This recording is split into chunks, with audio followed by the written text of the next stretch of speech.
नमस्कार प्यारे बच्चों, कैसे हो बेटा? सभी अच्छे हैं ना बेटा? पाठ नंबर 21 विष्णु गणेश पिंगले, ठीक है, इनके बारे में हम पढ़ चुके हैं। आज हम करेंगे इस पाठ का अभ्यास कार्य, ठीक है।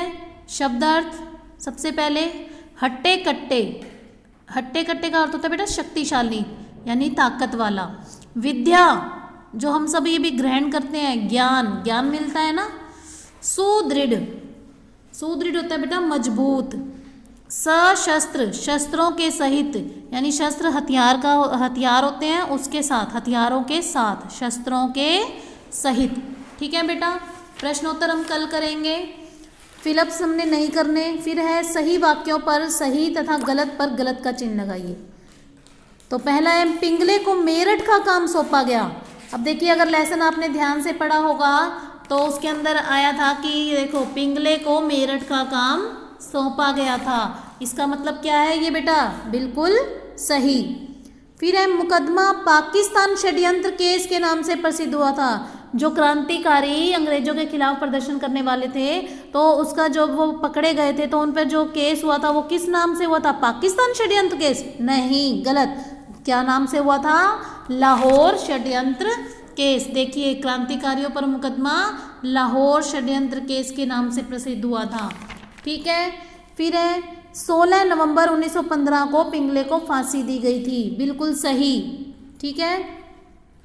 फांसी का फंदा एक सिपाही ने पहनाया था? गलत।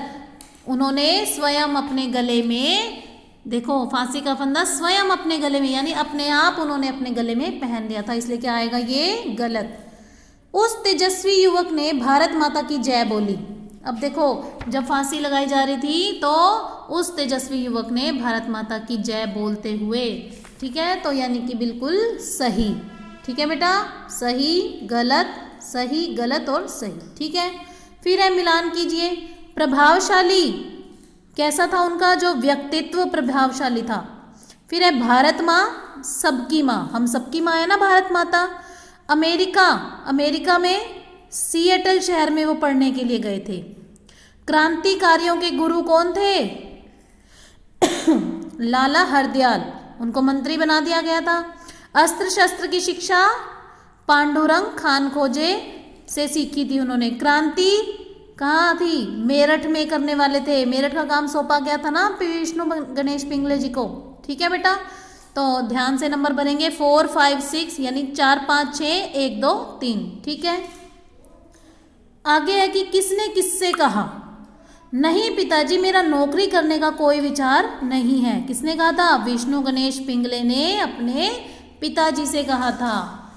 फिर है आपकी इच्छा का सम्मान करने के लिए ही मैं अमेरिका में इंजीनियरिंग की शिक्षा प्राप्त करने गया था। तो किसने कहा था? ये भी विष्णु गणेश पिंगले ने अपने पिताजी से कहा था। क्या तुम मेरे पुत्र और मैं तुम्हारा पिता नहीं हूं? ये किसने कहा था? पिताजी ने विष्णु गणेश पिंगले से कहा था। यदि मेरी इच्छा का सम्मान करते हो तो इंजीनियर बनो, पैसा कमाओ और परिवार का सम्मान बढ़ाओ। ये किसने कहा था? पिताजी ने कहा था। किसको? अपने बेटे विष्णु गणेश पिंगले को कहा था, ठीक है बेटा।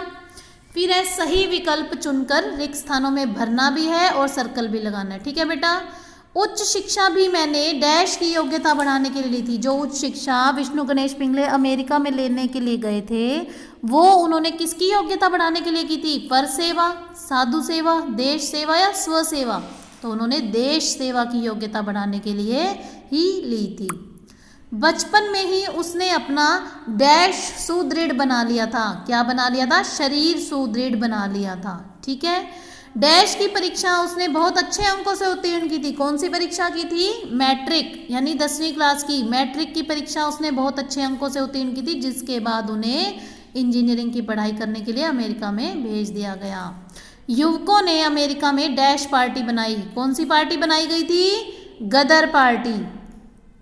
फिर है अमेरिका और कनाडा से क्रांतिकारियों के जहाज पर जहाज डैश पहुंचने लगे। कहाँ पहुंचने लगे थे क्रांतिकारियों के जहाज? भारत, जिस जहाज में विष्णु गणेश पिंगले भी शामिल थे। तो कहाँ पहुंचने लगे थे क्रांतिकारियों के जहाज पर जहाज? भारत पहुंचने लगे थे, ठीक है बेटा। तो सारी एक्सरसाइज आपने सुंदर हैंडराइटिंग में अच्छे से फिल करनी है, ओके।